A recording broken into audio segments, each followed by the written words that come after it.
Chers frères et sœurs, chers abonnés également, je vous salue au nom de Jésus.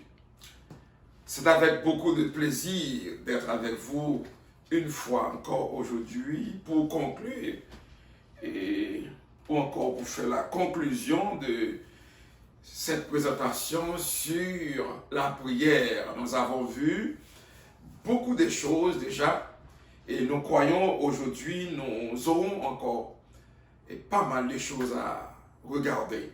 Que Dieu vous bénisse abondamment. Avant de commencer, je remercie le Seigneur pour sa faveur et sa grâce qui a permis de développer tout un nouveau ministère durant le temps de Covid et dans la crise à laquelle nous sommes tous en apprentissage. Il fut un temps, on a passé des années dans les voyages missionnaires, on a beaucoup travaillé dans les églises locales, mais maintenant Dieu le fait autrement. Que le nom du Seigneur soit glorifié. Je bénis son Saint-Nom. Je bénis le Seigneur également pour l'équipe de travail. Je ne suis pas seul, vous savez, pour faire un montage vidéo. Et c'était possible d'être seul. Je suis accompagné. Il y a la famille qui prie pour moi également. Il y a les gens de l'église qui sont très proches de moi, qui prient pour moi également. Et je bénis le nom du Seigneur pour l'évangéliste Matthieu, que Dieu a donné le talent afin de pouvoir écouter tous mes travaux. Que le nom du Seigneur soit glorifié. Amen. Et moi, je vous demande un service, ou plutôt une faveur, de partager le live, parce que quand quelque chose c'est bon, et c'est une bénédiction de le partager, c'est une forme d'évangélisation. Que le nom du Seigneur soit glorifié. Comme vous, comme moi, nous regardons souvent les différents lives, les vidéos et sur différentes plateformes. Mais nous avons besoin beaucoup d'enseignement de la parole, le mot d'encouragement. Alors, partagez le live à un ami, à un frère. Et je crois que ça va être une bénédiction pour tout le monde. Que Dieu vous bénisse. Avant de prier, je vais lire un texte. Et je vais lire un texte aujourd'hui. Nous nous trouvons dans 2 Corinthiens, chapitre 12. Je vais vous lire du verset 1er jusqu'au verset 10. Je reprends 2 Corinthiens, chapitre 12, verset 1er tout d'abord. Il faut se glorifier. Cela n'est pas bon. J'en viendrai néanmoins à des visions et à des révélations du Seigneur. Je connais un homme en Christ qui fut, il y a 14 ans, ravi jusqu'au 3e ciel. Si ce fut dans son corps, je le sais. Si ce fut hors de son corps, je le sais. Dieu le sait. Et je sais que cet homme, si ce fut dans son corps ou sans son corps, je le sais. Dieu le sait. Fut enlevé dans le paradis et qu'il entendit des paroles ineffables qu'il n'est pas permis à un homme d'exprimer. Je me glorifierai de tel homme, mais de moi-même, je ne me glorifierai pas, sinon de mes infirmités. Si je voulais me glorifier, je ne serais pas un insensé, car je dirais la vérité. Mais je m'en abstiens afin que personne n'ait à mon sujet une opinion supérieure à ce qu'il voit en moi ou à ce qu'il entend de moi. Et pour que je ne sois pas enflé d'orgueil à cause de l'excellence de ces révélations, il m'a été mis une échade dans la chair, un ange de Satan pour me souffleter et m'empêcher de m'enorgueillir. 3 fois, j'ai prié le Seigneur d'éloigner de moi. Il m'a dit, ma grâce te suffit, car ma puissance s'accomplit dans la faiblesse. Je me glorifierai donc bien plus volontiers, plutôt de mes faiblesses, afin que la puissance de Christ repose sur moi. C'est pourquoi je me plais dans les faiblesses, dans les outrages, dans les calamités, dans les persécutions, dans les détresses pour Christ, car quand je suis faible, c'est alors que je suis fort. Prions avec moi le Seigneur. Père, dans le nom de Jésus-Christ de Nazareth, je viens devant toi. Nous parlons de la prière et voilà, nous prions. C'est un signe, Seigneur, nous sommes faibles sans toi. C'est un signe que nous sommes nuls sans ta présence. C'est pour cela, en ce moment même, je réclame ta présence. Que ta présence m'envahisse maintenant. Que ta présence, Seigneur, envahisse notre studio maintenant. Afin que toutes les paroles qui vont sortir de ma bouche remplissent, Seigneur, de ta faveur, remplissent de ta grâce, afin que le cœur puisse être touché et transformé. Seigneur, merci pour les studios que tu nous donnes. Merci pour notre éditeur, l'évangéliste Matthieu. Merci pour tous ceux et celles qui supportent le travail d'une manière ou d'une autre. Que ton nom soit glorifié. Encore, Seigneur, j'ai soif de ta présence. Comble-moi de ta faveur. Et je prie maintenant au nom de Jésus. À lui la louange et la gloire au siècle des siècles. Amen. Voilà, nous venons de lire un texte. Et je crois que ce texte va être notre conclusion aujourd'hui. Si Dieu le veut, et je vous assure, nous allons prendre quelques minutes de plus parce que j'aimerais bien mettre fin à cette série aujourd'hui.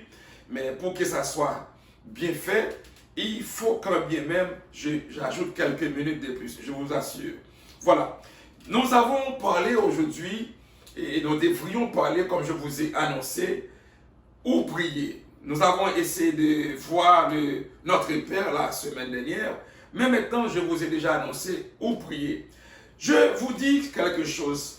Prier, c'est quelque chose que nous ne pouvons pas vivre sans la prière. Et comme je vous ai dit au début, et majoritairement, et même ceux qui ne sont pas chrétiens nécessairement, chaque personne, des fois, prie. Et même les athées prient aussi quand ils ne tombent pas dans une situation difficile. Ils ne prient pas, mais la plupart des fois, ils tombent dans une situation pour dire « My God » ou « Oh mon Dieu » par exemple. C'est une prière. On appelle Dieu. Alors voilà, nous disons Pierre était dans une prison. Lorsque Pierre était dans une prison, on a prié, selon Actes chapitre 12. Je dis, Pierre était donc gardé dans la prison, mais l'Église a prié. La plupart des fois, on prie dans un petit groupe, on prie dans une maison. Je vous ai dit, Dieu exauce n'importe où qu'on peut prier, mais tel que c'est une prière avec le cœur et qui est dans la volonté de Dieu. Mais nous voyons quelque chose, l'idéal est d'être seul dans une pièce. J'encourage, et la Bible encourage cela, je vais vous montrer ça. C'est toujours bon d'être seul dans une pièce pour prier. Vous avez vu, et nous avons vu ensemble Moïse qui a monté sur la montagne, Jésus qui a laissé les disciples. Et nous avons vu comme vous êtes dedans aussi, moi je le suis. Des fois dans des situations difficiles, on ne sait pas à qui parler, on n'a personne qui peut nous comprendre. Des fois on prend un coin seul, des fois même le mari, ou bien disons le conjoint, ou bien la conjointe n'est même pas au courant. Mais nous prenons un petit coin pour parler à notre Seigneur. Alors c'est pour cela, nous encourageons, et la Bible aussi encourage, de prier dans une pièce seule. Et nous allons voir ça dans Matthieu chapitre 6, verset 6. La Bible va dire, mais toi, quand tu pries, entre dans ta chambre et enferme la porte, prie ton Père qui est dans le lieu secret, et ton Père qui voit dans le secret te le rendra publiquement. C'est que ce que vous demandez, écoutez-moi bien, chers frères et sœurs, chers amis, souvent ce que vous demandez dans le secret, ce que vous demandez dans une pièce, tout seul avec le Seigneur, Quand le Seigneur vous exauce, il vous exauce publiquement. Je dis pourquoi. Souvent, il y a ce qu'on appelle l'onction de la foule et l'onction de la salle, de l'ambiance de la salle. On voit beaucoup de gens qui courent après les ambiances, etc. Mais ce que je comprends dans le texte ici, c'est toujours mieux quand on est tombé dans une situation difficile de prendre un coin à part, dire la parole. La chambre n'est pas le seul endroit. Si je le dis, c'est pas parce que c'est la chambre, une chambre fermée, c'est le seul endroit pour prier. Pas du tout, chers frères et sœurs. Par exemple, quand Jésus a été livré, nous avons vu les disciples qui étaient dispersés, Pierre qui a répondu qu'il n'a même pas connu Jésus, etc. Mais finalement, les disciples, ils priaient ensemble dans la chambre haute. C'est le Actes chapitre 1er, verset 14. N'oubliez pas, premièrement, je dis, c'est toujours bon d'être dans une pièce tout seul avec le Seigneur. Là, on peut dire tout ce qu'on veut. Et parce que le voisin à côté n'entend rien. Le frère ou la sœur à côté n'entend rien, ce qu'on appelle le lieu secret entre le Père et le Fils. Ça, c'est une prière que j'encourage, que la Bible encourage, que Jésus lui-même, il a enseigné. Et je m'en vais vous dire, ce n'est pas le seul endroit pour prier. Les disciples, les apôtres, ils étaient ensemble selon Actes, chapitre 1er, verset 14. Rappelez-vous, et la question posée, où devons-nous prier? C'est là on s'en va maintenant. Et nous avons vu les apôtres qui priaient ensemble.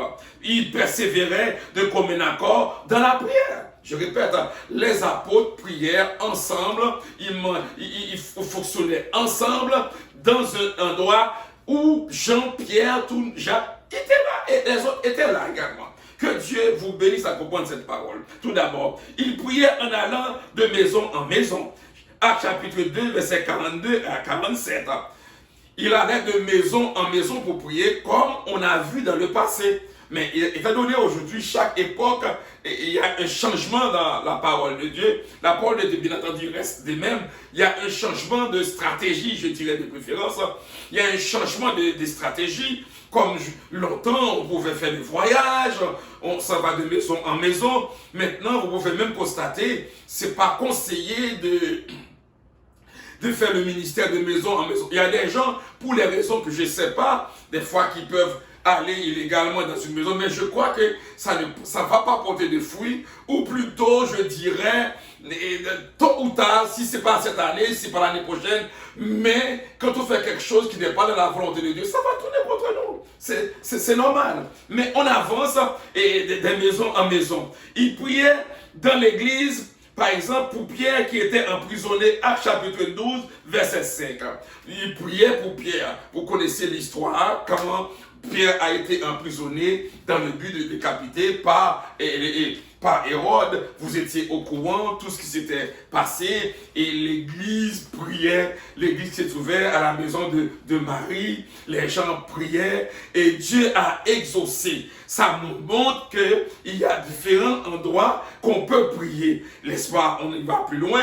Est-ce que si on est mal pris dans un endroit, dans une prison, est-ce qu'on peut toujours prier? On a vu aussi dans Actes chapitre 16, Paul et Silas priaient en prison. Vous connaissez sans doute l'histoire. Où est-ce que Dieu a entendu la prière de ses serviteurs emprisonnés, enchaînés, et Dieu a relâché son ange pour briser la porte de la prison et casser, péter les chaînes.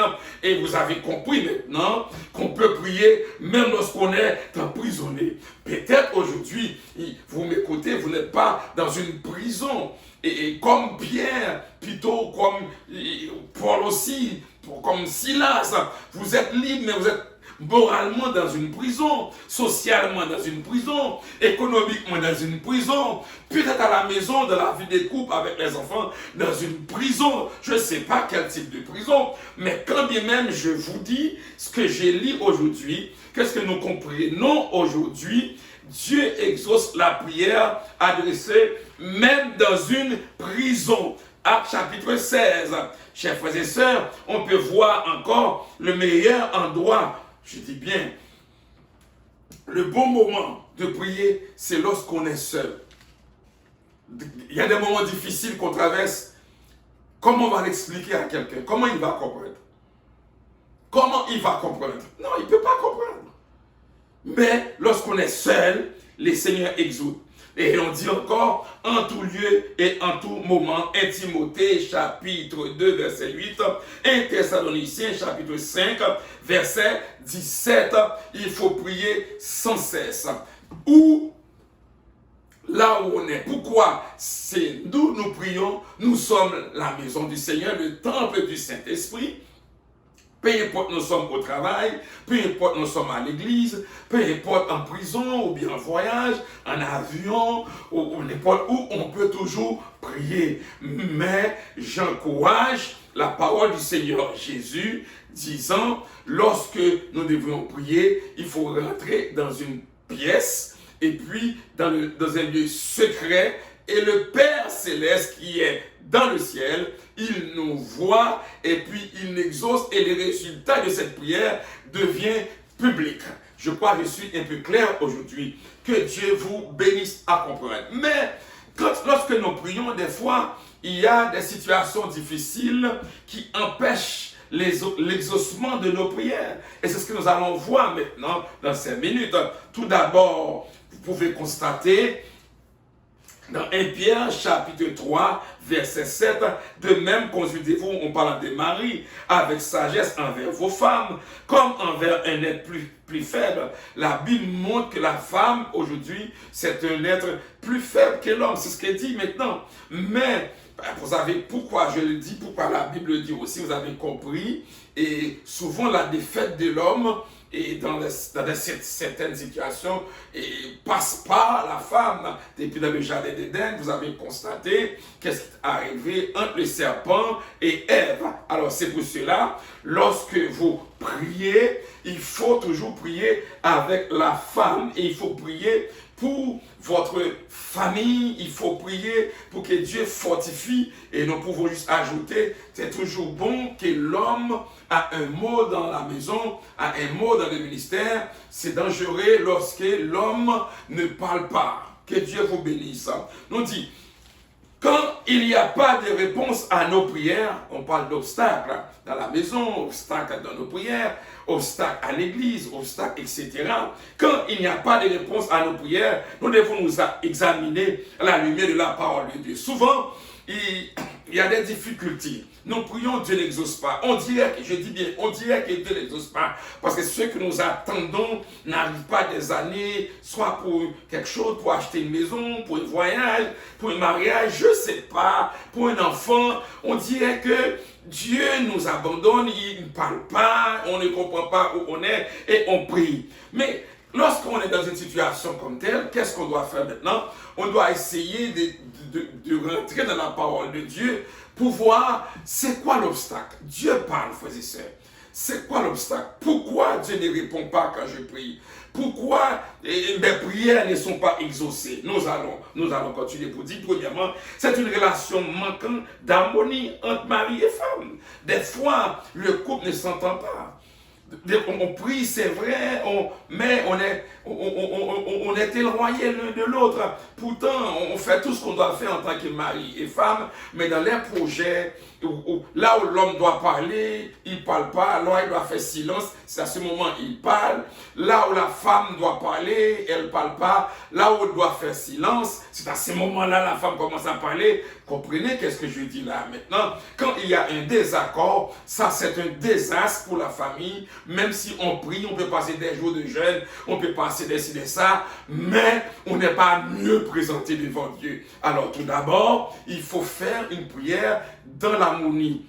Quand on prie dans l'harmonie, dans l'unité, Dieu exauce cette prière. Que Dieu vous bénisse à comprendre cette parole ce matin. Et nous lisons ça dans 1 Jean, chapitre 1er, verset 9. 1 Jean, chapitre 1er, verset 9. Et nous lisons 1 Pierre aussi, chapitre 3, verset 1 à 7. Que Dieu vous bénisse. Une relation manquant d'harmonie, ça peut mettre l'obstacle à nos prières. Deuxièmement, nous allons voir l'égoïste. L'égoïsme est un obstacle à la prière. Jacques chapitre 4, verset 3. Des fois, nous prions, nous demandons mal. Nous demandons dans le but de satisfaire nos passions. Comme si je veux être. Comme si Dieu ne trouve pas son adoration. Et puis, on veut être le plus fort que l'autre à côté, etc. Alors, c'est une prière, oui, mais lancée dans l'égoïsme. Lorsqu'il y a l'égoïsme, c'est un obstacle à nos prières. Nous allons plus vite. Un esprit non pardonné ou rancunier. Frères et sœurs, lorsque nous prions, il faut que le cœur d'abord soit nettoyé. C'est pour cela, dans la prière sacerdotale, nous avons vu la semaine dernière, nous avons vu, quand nous prions, il faut rendre gloire au Seigneur. Et puis, il faut aussi pardonner l'offense de nos frères et sœurs, tout d'abord. Et après, Dieu, à son tour, va nous pardonner. Mais comme je répète ça à maintes fois, parce que je ne veux pas vous enseigner dans la naïveté, parce que la naïveté, c'est un danger. La naïveté peut se tuer elle-même. C'est pour cela, je n'encourage pas la naïveté. Lorsqu'on parle de rancune, il faut bien comprendre rancune. La plupart des fois, les gens sont très rancuniers. Les gens sont très orgueilleux. Mais pour faire voir aux gens, pour avoir l'approbation de la foule, la première personne qui va être à ta table, ça va être ton ennemi. Il va venir à la table pour montrer qu'il n'est pas rancunier. Mais pourtant, celui qui travaille son dos, celui qui plante le clou dans ton dos, c'est cette personne-là. C'est pas de ça que je parle là moi-même. C'est pas parce que quelqu'un ne fait pas ça pour dire qu'il est rancunier. Non, c'est pour cela, je dis, il faut avoir un esprit de pardon, s'il vous plaît. Il faut avoir un cœur pardonné. Il faut ne pas vivre dans la rancune et une prière adressée avec la rancune. Et c'est une prière qui ne peut pas être exaucée, chers frères et sœurs, chers amis, chers auditeurs. Une prière rancunière, une prière avec un cœur sans pardon. Cette prière ne peut pas pardonner. Ce cœur qui n'est pas pardonné ne peut pas être aussi exaucé. La prière, que Dieu vous bénisse à comprendre cette partie, c'est très important. Il ne faut pas voir la foule, parce que l'homme regarde à ceux qui frappent les yeux, mais l'Éternel regarde au cœur. C'est pour cela, beaucoup de gens, on voit l'hypocrisie se multiplie. L'hypocrisie se multiplie. On essaie d'être là pour montrer qu'on est bon. On essaie d'être là pour montrer qu'on n'est pas rancunier. On essaie d'être là pour montrer. Et pour dans le cœur, c'est un loup ravisseur. Dans le cœur, c'est un épée. La première personne qui va être dans ta fête, c'est cette personne-là même qui va mettre le premier clou dans ton dos, mais pour faire comprendre aux gens, aux aveugles, qu'ils ne sont pas rancuniers, qu'ils sont des gens pardonnés. Ils sont là. Là, c'est pour cela vous voyez beaucoup de pleurs dans nos églises. Beaucoup de gens, ceux qui peuvent même vouloir se suicider. Vous voyez toujours, il y a plein de choses, c'est parce que on ne comprend pas cette partie. Mais moi, ce que j'enseigne aujourd'hui, je parle de cœur purifié. Je parle de cœur pardonné. Le texte me dit, lorsqu'on vit, on travaille pour le Seigneur, on prie Dieu. Pour que la prière soit exaucée, il ne faut pas avoir de rancune. Beaucoup de chrétiens vivent sans réponse à la prière parce qu'ils ont fait du tort à d'autres. Ils ont fait du tort à d'autres. Des fois, ils agissent mal. Le tort, ce n'est pas un tort visible. Il y a plus de tort invisible que de tort visible. Ceux qui ont du courage, ceux qui ont de la capacité, peuvent se présenter devant pour dire clairement qu'est-ce qu'ils pensent. Et cette personne-là, une fois dit qu'est-ce qu'elle pense, elle est libérée. Oh my God. J'espère que quelqu'un me comprend aujourd'hui. Ceux qui ont du courage, ceux qui ont la capacité, comme peuvent se tenir debout pour dire qu'est-ce qu'ils pensent, et ils sont libérés, ils rentrent dans la maison libérés. Mais ceux qui emmagasinent à l'intérieur, ceux qui ne sont pas pardonnés à l'intérieur, qui sont traîtres, qui sont hypocrites, et puis qui disent qu'ils prient, ils sont pardonnés, ça c'est un danger. Et ce sont ces gens-là, par la suite, on va entendre qu'ils vont faire la dépression, on va entendre qu'ils vont tomber, on va entendre. Mais celui qui s'exprime, qui dit clairement les choses, ne tombe jamais en dépression, il exprime, il dit la vérité. Et vous savez, la vérité offense. La vérité offense. Alors, ces textes-là, si on veut que nos prières soient exaucées, tout d'abord, il faut avoir le cœur du pardon. Il ne faut pas vivre dans la rancune, parce que cela, c'est une infraction, frères et sœurs. Que Dieu vous bénisse, mes frères et sœurs. L'incrédulité ou le manque de foi, il n'y a pas que la rancune, il n'y a pas que le manque de pardon, il n'y a pas que de manque de l'humilité, il y a plein de choses qui peuvent s'établir devant nous et opposer à nos requêtes. Par exemple, l'incrédulité ou le manque de foi entrave la prière. Jacques chapitre 1er, versets 6 à 7, Hébreux 11, verset 6, Matthieu 12, 22.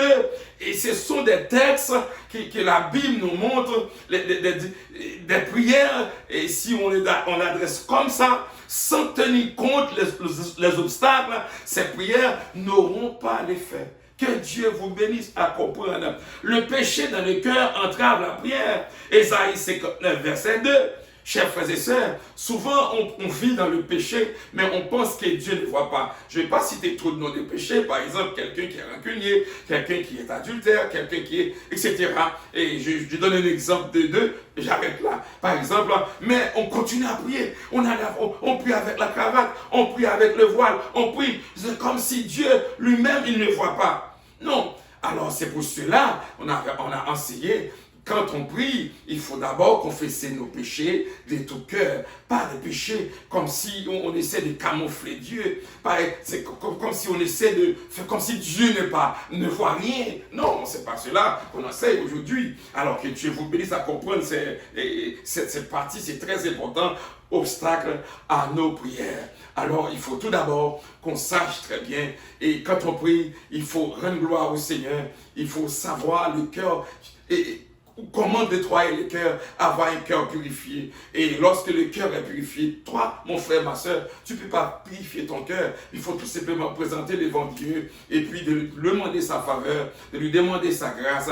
Et je recommande, la Bible recommande de prier souvent dans une pièce pour les besoins secrets. Et lorsque l'exaucement va être arrivé, l'exaucement va être public. Que Dieu vous bénisse maintenant. Dieu exauce toutes sortes de prières. Est-ce que Dieu exauce toutes sortes de prières? Si vous demeurez en moi et que mes paroles demeurent en vous, vous demanderez tout ce que vous voulez et vous l'obtiendrez. Jean chapitre 15, verset 7. Si vous demeurez, voici la condition, si vous demeurez en moi, est-ce que Dieu exauce toutes sortes de prières? Je dis, la Bible claire à cette réponse, si vous demeurez dans le Seigneur, vous demanderez ce que vous voulez et cela vous sera accordé. Mais lorsque la Bible dit cela vous sera accordé, comment ça va être accordé? Est-ce que Dieu va dire oui, tiens, tout le temps? Nous avons vu dans la prière précédente également, et lorsqu'on prie, il faut toujours savoir, Dieu a sa volonté. Le fait que Dieu a sa volonté, il répond à une manière non attendue par l'homme. Est-ce que Dieu ne répond pas? Oui, il répond, mais à sa manière. Je répète, Dieu répond toujours à sa manière. Tout d'abord, la réponse est quelquefois immédiate. Je réponds. La réponse est des fois immédiate. Dieu peut répondre immédiatement. Regardons ensemble le texte. Quelque chose. Frères et sœurs, Pierre a marché sur l'eau à la rencontre de Jésus. Pierre a marché sur l'eau à la rencontre de Jésus. Matthieu chapitre 14, verset 28 à 31. Lorsque Pierre a marché sur l'eau pour aller rencontrer Jésus, mais il arrive finalement, Pierre commença à s'effondrer. Pierre commença à s'effoncer dans l'eau. Et qu'est-ce qui arrive par la suite? Pierre a prié. Pierre a prié. Est-ce que Jésus a pris le temps pour exaucer Pierre? Non. C'était l'exaucement automatique. Pierre a prié, Seigneur, sauvez-moi. Regarde une prière. Seigneur, sauvez-moi. Et automatiquement, le Seigneur l'a sauvé. Vous avez vu aussi Pierre et Jean qui rentraient dans le temple à l'heure de la prière. Ils ont vu en avant du temple la belle porte. Ils ont prié automatiquement. Et l'homme se tenait debout pour louer Dieu comme tout le monde. Alors, pour vous comprendre, il y a des prières que Dieu exauce automatiquement. On prie, Dieu agit dans l'immédiat. Là, on s'entend là-dessus avec ces versets. On avance maintenant. Des fois, la réponse est parfois retardée. Il y a des prières immédiates, des fois la réponse, des fois, je ne dis pas en retard, parce que Dieu n'est jamais en retard, mais la réponse est parfois retardée. Prenons l'exemple, et Lazare, amen. Vous connaissez la relation de Jésus avec Marie et Marthe, c'était des beaux amis. Ils étaient ensemble. Alors Lazare était malade et puis le message était rendu vers Jésus. Jésus devait descendre pour venir pour guérir Lazare. Il n'est pas venu. Alors, jusqu'à ce que Lazare soit mort et mis au tombeau. Après 4 jours, le Seigneur est venu. Il est venu tardivement. Il est arrivé. Pourquoi il n'est pas venu le même jour, le premier jour, le deuxième jour de sa maladie? Mais il n'est pas venu. Même après la mort, tout était fait. Fini. Après 3 jours, c'est fini. Et c'est pour cela, Marie, Marthe, ils sont déjà. Tu peux rien faire, c'est trop tard.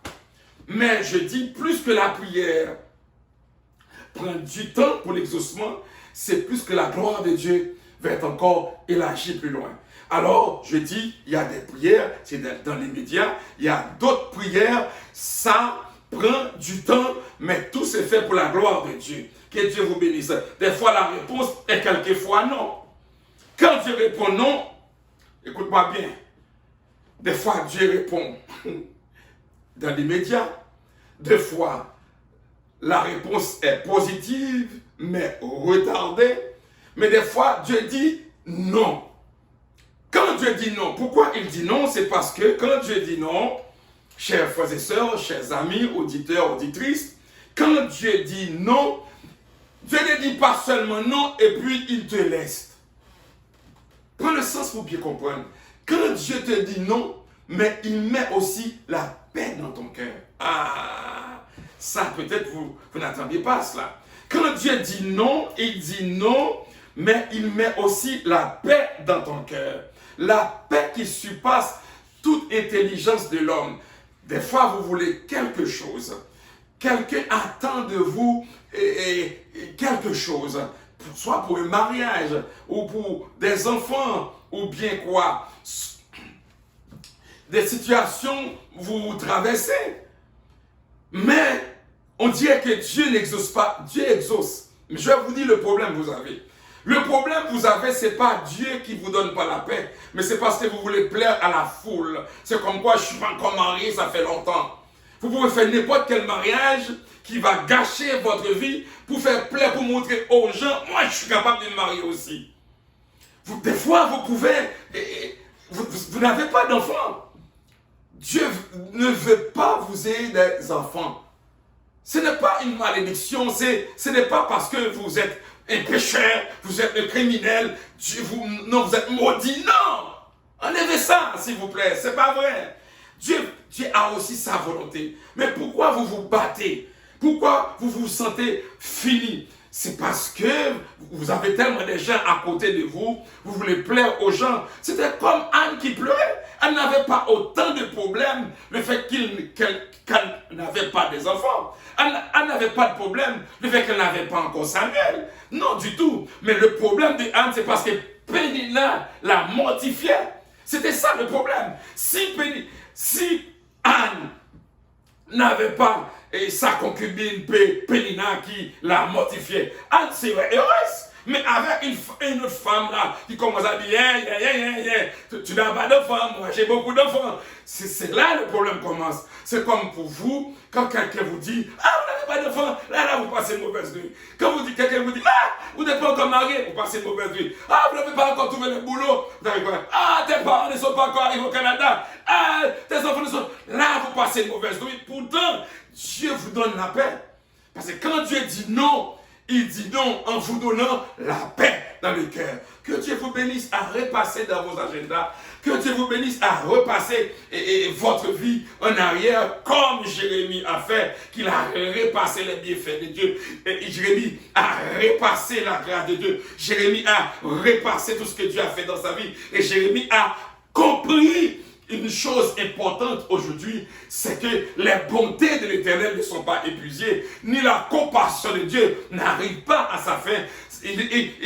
La compassion de Dieu se renouvelle chaque matin. Si vous êtes triste parce que vous n'avez pas encore votre maison, si vous êtes triste parce que vous n'êtes pas encore marié, si vous êtes triste parce que vous n'avez pas encore l'emploi que vous cherchez, ça fait longtemps. C'est pas parce que vous vivez mal, c'est pas parce que vous avez une difficulté, mais c'est parce que vous avez la foule à côté de vous. Vous voulez plaire à la foule, mais Dieu vous donne la paix. Certainement, je répète, Dieu ne va jamais vous dire non sans vous donner sa paix. Parce que la paix, c'est une obligation. Et il vous dit, je vous donne ma paix, je ne vous la donne pas comme le monde la donne, que votre cœur ne se trouble point. Si vous voyez votre cœur être en train de troubler, c'est parce que vous ne recevez pas cette paix. Et pourquoi vous ne recevez pas cette paix? C'est à cause de la foule à côté de vous. Que Dieu vous bénisse. Et nous allons rentrer dans une prière que Dieu a répondu non. Nous avons lu, plutôt Paul a dit, il faut se glorifier. Et Paul a dit, si je devrais me glorifier, ce serait la vérité, parce que Dieu m'a parlé pour de vrai. Dieu m'a vraiment instruit. Il dit, je me glorifiais de tel homme, mais de moi-même. Je ne me glorifiais pas, sinon de mes infirmités. Paul a dit, si j'ai de quoi parler, c'est de ma souffrance. Si j'ai de quoi, il est vrai, Dieu lui a parlé. Il est vrai, Paul était un intellectuel. Il est vrai, vraiment, Paul, Dieu l'a rencontré sur la route de Damas. Et c'est pour cela, lorsqu'on parle de ce que Dieu fait, lorsqu'on parle de ce que Dieu fait dans le ministère, il faut être prudent. Si on commence à se capitaliser sur notre parcours, c'est là, ça va être dangereux pour nous. Nous avons compris. Et la vie du prophète Élie qui a fait beaucoup de miracles. Élie qui a mangé le pain du ciel. Élie qui a ressuscité le garçon. Élie qui a commandé que la pluie ne tombe pas, la pluie ne tombe pas. Élie a commandé que la pluie tombe, la pluie tombe. Un homme que Dieu exauce automatiquement Élie. Mais il arrive un temps où est-ce que Élie était tombé en dépression. Ça veut dire, lorsque vous êtes tombé en dépression, vous ne pouvez plus travailler. Il faut poser question, est-ce que votre ministère n'arrive pas à sa fin? Que Dieu vous bénisse à comprendre cette parole. Que Dieu vous fortifie, s'il vous plaît, ce matin. Paul va continuer pour dire. Paul a dit, pour que je ne sois pas en fait d'orgueil à cause de l'excellence de ses révélations, il m'a été mis une charge de la chair, un ange de Satan pour me souffleter et m'empêcher de m'enorgueillir. S'il vous plaît, Paul a dit, il avait une écharpe, une maladie, une souffrance, une peine. Frères et sœurs, combien d'hommes de Dieu, des fois, lorsque vous tombez dans la souffrance, vous êtes dans la souffrance, quelqu'un peut vous dire, ah, c'est à cause de ci, c'est à cause de ça, c'est parce que tu as fait ci, c'est parce que tu as fait ça. Mais Dieu, frères et sœurs, ce que je veux dire à mes auditeurs aujourd'hui, ce que je veux dire à mes frères et sœurs aujourd'hui, l'opulence qu'on a ici, l'opulence qu'on a, les voies missionnaires, les maisons, les Mercedes, les voitures de grandes marques, nous avons ici-bas, les grands bâtiments qu'on a pour lesquels on se bat, et les relations avec les grands pour lesquels on se bat, c'est parce que Dieu veut de nous, frères et sœurs. Ça, c'est un privilège qu'il nous donne sur la terre. Mais ce que Dieu veut de nous, c'est le grand rendez-vous pour l'éternité. Et c'était ça que Paul a compris. Ce qui était laissé Paul, c'était le rendez-vous pour l'éternité. Mais ce n'était pas nécessairement la relation sur la terre. Et Paul s'en va plus pour dire, 3 fois j'ai prié le Seigneur de s'éloigner de moi. La souffrance, la douleur. Paul va dire, un ange de Satan. Dieu a autorisé un ange de Satan parce que Dieu ne peut pas faire le mal, mais il a autorisé un ange de Satan de mettre une échelle dans la porte. Et qu'est-ce qui est arrivé? Paul a dit 3 fois j'ai prié le Seigneur de s'éloigner de moi. Et il m'a dit, ma grâce te suffit, car ma puissance s'accomplit dans ta faiblesse. Je me reviens donc bien plus volontiers de ma faiblesse, afin que la puissance de Christ repose sur moi. Paul préfère de dire, je suis faible, je n'ai pas de force, je ne suis rien. Si je vis, ce n'est plus moi qui vis, mais c'est Christ qui vit en moi. Paul se contentait de parler de sa faiblesse, de la situation difficile dans laquelle il vivait. Au lieu de dire, je suis grand, moi Dieu m'a dit, on entend tellement de Dieu m'a dit dans ce temps-ci, on n'arrive pas à croire ce que, quand quelqu'un veut manipuler, oh Dieu m'a dit, lui il a plus d'option que l'autre, l'autre il parle plus fort que l'autre, mais Paul qu'on connaissait sur la route de Damas, en tant que Saul, que Dieu a changé son cœur, on a vu que cet homme de Dieu ne voulait pas se glorifier. S'il devait se glorifier, il devait se glorifier dans sa faiblesse. Regarde une prière que Dieu n'exauce pas, malgré la relation de Paul avec le Seigneur, mais Dieu n'a pas exaucé la prière de Paul. Il a prié 3 fois et Dieu a répondu, ma grâce te suffit. Oh my God. C'est pourquoi, comme je vous l'ai dit, nous allons terminer ici. C'est pourquoi je me plais dans les faiblesses, dans les outrages. Si Paul a de quoi à parler, c'est dans la faiblesse, dans les outrages, dans les calamités, dans les persécutions, dans les détresses, pour Christ. Pas pour lui, mais pour Christ. Souffrir, mais pour Christ. Maltraiter pour Christ. Et car, quand je suis faible, quand je n'ai plus de force, quand je ne suis plus capable, c'est alors à cause de Christ, à cause du nom de Christ, à cause de la promesse de la parole qui dit ma grâce te suffit, c'est alors que je suis fort. Que Dieu vous bénisse à comprendre cette parole. Chers frères et sœurs, je vais vous laisser là-dessus avec une dernière réponse.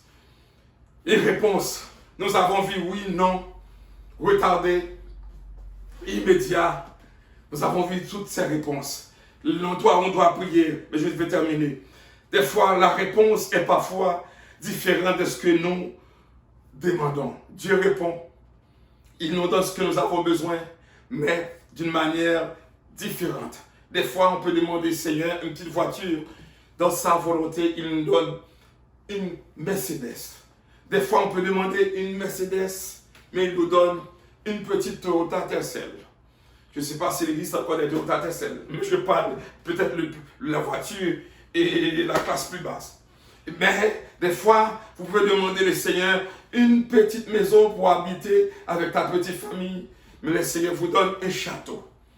Des fois, vous demandez un château, mais il vous donne une petite maison. Mais la chose importante aujourd'hui, il faut que la prière soit précise devant Dieu. Lorsque vous demandez quelque chose, il faut savoir exactement demander. Et si vous ne savez pas quoi demander, le Saint-Esprit intercède pour vous. Mais si vous savez quoi demander, il faut être clair dans vos prières. Dites Seigneur, je veux ça, mais au nom de Jésus-Christ de Nazareth. Mais en début de tout, c'est ta volonté qui passe en premier lieu. Que Dieu vous bénisse, chers frères et sœurs. Que Dieu vous fortifie. Que Dieu fasse la route avec vous dans ce temps de prière. Je crois que vous avez appris beaucoup de choses, comme moi aussi. En préparant ces études, j'ai appris beaucoup de choses, comme vous. Parce que nous, les prédicateurs, nous apprenons aussi. Que Dieu vous bénisse. Que ces paroles soient pour vous une source de bénédiction. Priez. Si le Seigneur permet, vous avez une foule pour prier, gloire à Dieu. Mais vous savez, dans la foule, vous êtes limité. Il y a des affaires, il y a des phrases que vous ne pouvez pas répéter devant. Par exemple, quelqu'un qui est tombé dans l'adultère, il ne peut pas commencer à prier devant ses frères et sœurs. Vous dites, Seigneur, j'ai tombé dans l'adultère. Tu sais, mais le va dire, il est adultère.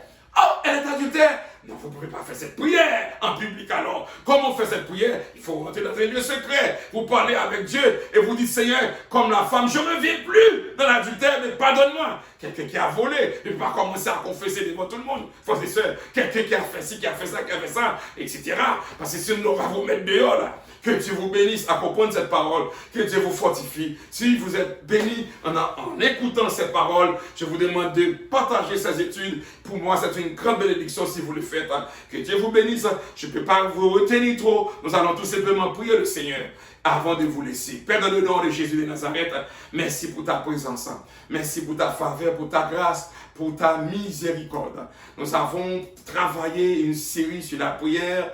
Seigneur, pour moi, c'était une bénédiction le fait que tu m'as utilisé pour cette série. Merci, Seigneur. Je ne suis pas bon, je suis faible, Seigneur. Je ne suis pas fort. Si je peux dire quelque chose, c'est grâce à toi, Seigneur. Je connais des gens qui ont fait plus que moi. Je connais des gens, Seigneur, qui ont parcouru plus de chemin que moi, mais ils n'ont pas le privilège que toi-même tu m'accordes. Je te remercie, Seigneur. Je te dis merci. Utilise-moi davantage. Permets que ces études puissent toucher plus de monde possible, afin que le cœur soit touché. Si on était dans l'ignorance, qu'on retrouve, Seigneur, le chemin de la vérité. Merci pour mon éditeur, Mathieu Boutus, que ton nom soit glorifié. Merci pour tous ceux qui prient pour moi. Merci pour ma famille, que ton nom soit glorifié. Je prie au nom de Jésus, à lui seul la louange et la gloire au siècle des siècles. Amen.